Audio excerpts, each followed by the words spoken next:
Hey everyone, the big part of this video is going to be about Yoko and everything she said. There are other fun little updates as well. GMMTV keeping 2 away from GLs, FREEN Becky, LingOrm Playpark, and LMSY. First, Yoko.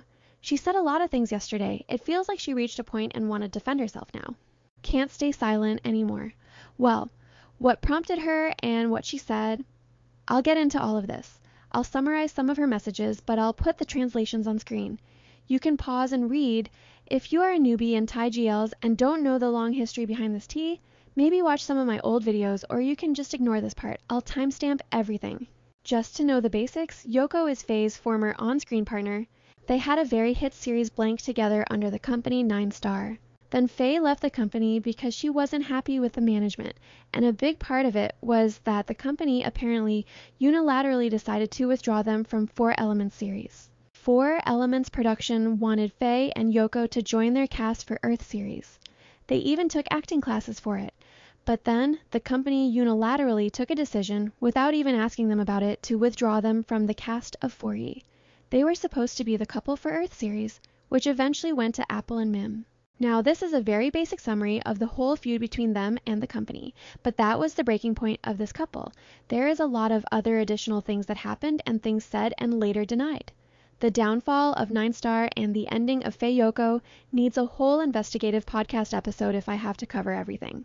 So, around the 25th or 26th of last month, Yoko's company dropped the news of her fan meet with her new partner, Grace. Now, as divisive as fans have always been about new pairings, the backlash and boycott of the company that has been going on for months escalated, and fans actually effectively managed to boycott this fan meet. Yesterday, they posted the cancellation statement and refund for fans. Now, one thing I want to make clear, behind this boycott, there are many Yoko fans as well. It's not just the fans who are stuck on old pairing or that fans hate on the new partner, they just don't want to support the company. And when I say this, I think I speak for the majority of them. So after the cancellation news, Yoko posted a series of messages. She said, "There are some things I've been wanting to say, but never got the chance to, so I'll say them here. I need to say this because it feels like this issue never really ends. First off, the whole suing fans situation. A little backstory. Around like a year ago, the company sued some of their fans. Fans claimed they were simply asking questions about the Faye-Yoko future at the time. As far as I remember, for some months after Blank released and became this viral sensation, all Faye and Yoko were doing was fan meets and fan events, and they did a lot of those. For like half a year, there was no announcement for future work, or anything about their second series. Then fans got a little bit hope when 4 Elements was announced, and CEO Juan shared posts of 4E, hinting that Faye-Yoko could join the cast. But then, Faye left the company, and 4 Elements had different pairings. And it made fans so furious at the time. Around that same time, the company also sued some fans for asking about project schedules. You could literally find posts saying things like, "They're suing their own fans to silence them. They lie, manipulate, and attack the very people who support them. Juan betrayed the fans." But then, during a press conference, she said she didn't sue any fans. However, she was listed as a witness in those lawsuits. So of course fans weren't buying it. From their perspective, this felt like a silent tactic by the company, like they were trying to intimidate fans and fan bases into staying quiet. Now, fast forward to 2026. Yoko is completely denying having anything to do with those lawsuits. She basically said that was not her. She claims she didn't even know it was happening at the time. She only heard about it later from other people, never saw actual proof herself, and had already deleted Twitter where most of this was going down. So according to her, she was completely out of the loop. Now, later on, when she did approve legal action, it wasn't against fans. It was against people who were directly attacking her, twisting facts, damaging her image, and even editing photos. So in her version, there's a clear difference. Then we have the whole "she told fans to be antis" issue. And she addressed that too. She said she was given information that the people boycotting were actually antis. And she admitted she messed up there, she didn't double check properly, and wasn't in the right headspace to go back and investigate everything. On top of that, she was told that some people were infiltrating the fandom and spreading fake information. So she reacted based on what she was told. She also made one thing very clear. Real fans. She knows who they are, she never meant to target real fans. The accounts being reported to her were random ones she didn't even recognize. Now the fan sign drama, she said she didn't promote the fan sign at all, and that was intentional. because she herself didn't understand why there was suddenly a couple fan sign event out of nowhere. She didn't agree with it, especially when the series with her new partner Grace hasn't even aired yet. And she personally went to discuss it with the company. But at the end of the day, she's still just an employee, can't make all the decisions. Company rules are company rules. Even Grace didn't agree with the fan meet. And that poster everyone was talking about. It wasn't even from a proper shoot. They basically edited their profile photos together. When those pictures were taken, she thought they were just for profile use, nothing more. She only knew there was a fan sign coming up and thought it was a solo one, just her, not a couple event. But then suddenly, as the date got closer, the company announced a couple fan meet instead and dropped that edited poster. Now about the upcoming project situation. She confirmed she was supposed to have a solo project for a year and another project too, with no pairing involved. Casting was already done. She knew her role. Everything seemed set. But then, plans changed, and by that time, too much time had already passed for her to just back out. She also said she only found out who her actual partner was on the day the fan sign ended. You remember that fan meet where the company announced 3 new projects and her new partner? If I'll find that video, I'll add it here. According to Yoko, she didn't even know there would be a series announcement that day. All she knew before, that was just the pilot script, not even the full script, and had no idea who her confirmed pairing would be. Even said, I know it's hard to believe, but I really didn't know. Apparently, the company kept everything super confidential. Now, of course, people on X are calling this a lie. They're saying she knew about Grace all along and even chose her as her new partner. I don't know, guys. I find it hard to trust everything Yoko's saying. Maybe I'm wrong. But I do think there's some truth in what Yoko's saying.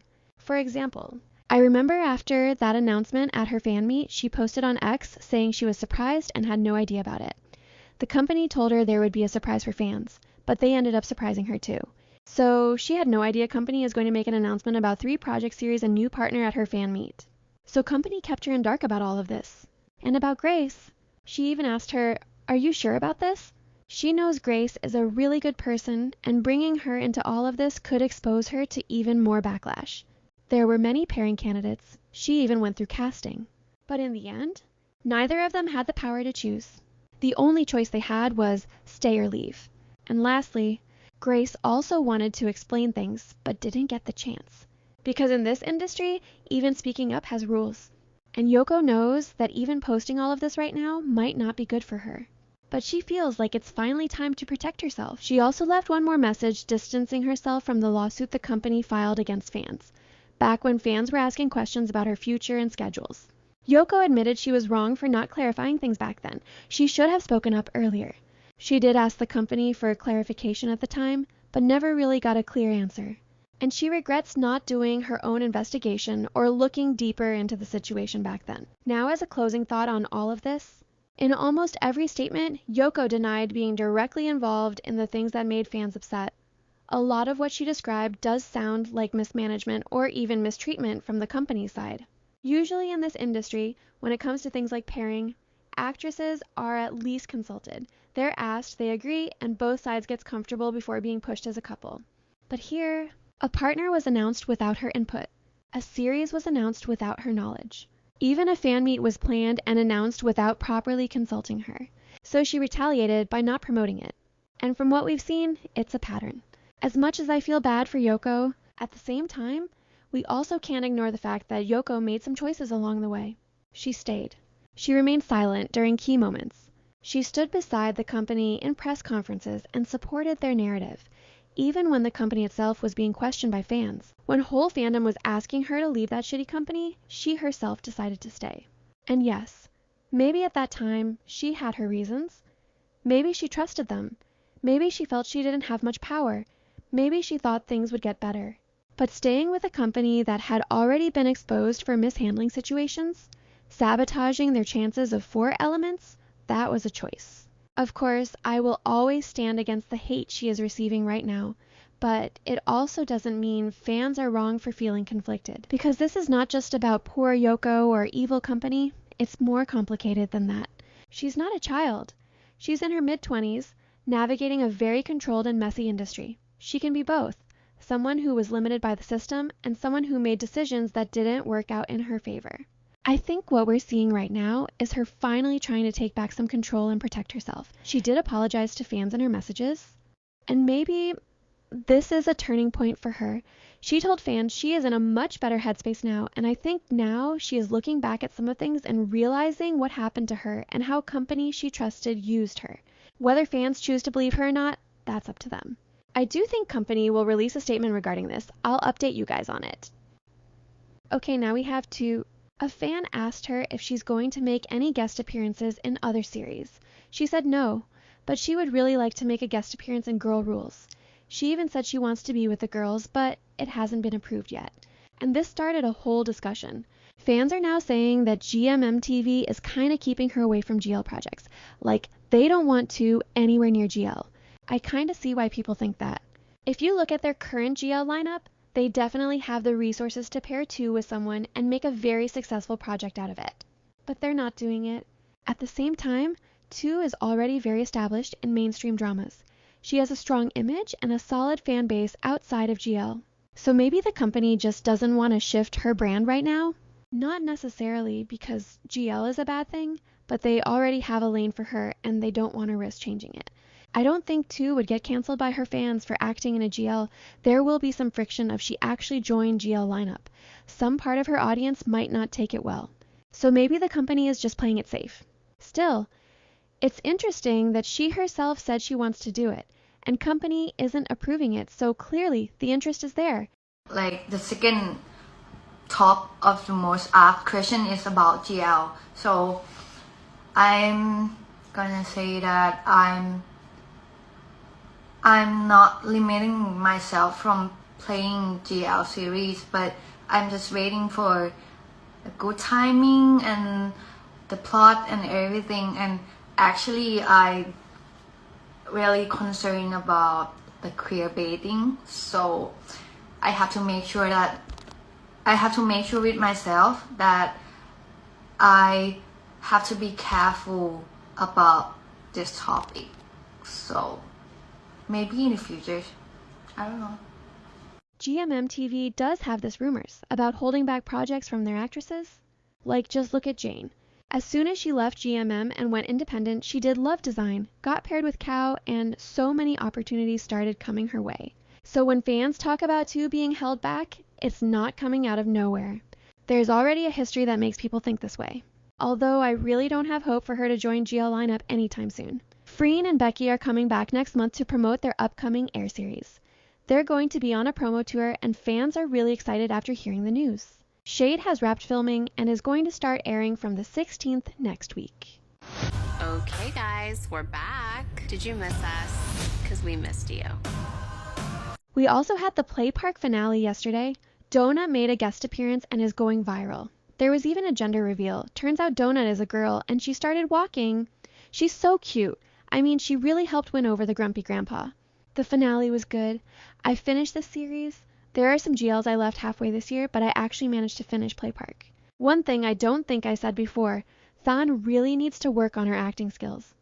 I can't really tell when she's sad, happy, angry, or upset. It feels like she has one expression throughout the show. Pajau also made a cameo. If you don't know, he's the director of LingOrm's 3rd series. The story behind it is that he made a deal with the Playpark director so that in return, he could use a car needed for filming LingOrm's series. All of this happened because of the limited budget Channel 3 gave them. Of course, this has started a lot of discussion. Some people are angry at the channel, but others are appreciating the director's dedication to the project. And now the baton has been passed to Umbam in the Channel 3 universe. Netflix has picked up both LMSY series to stream internationally. You have no idea how happy I am for them. LMSY are already very famous, but when it comes to numbers, brand deals, and all that, they deserve much, much more. I want to see them in Paris attending Fashion Week. That's what I'm manifesting for them. This is one of the parameters of success in fandoms, so that's all I have for today. I'll be back with another video.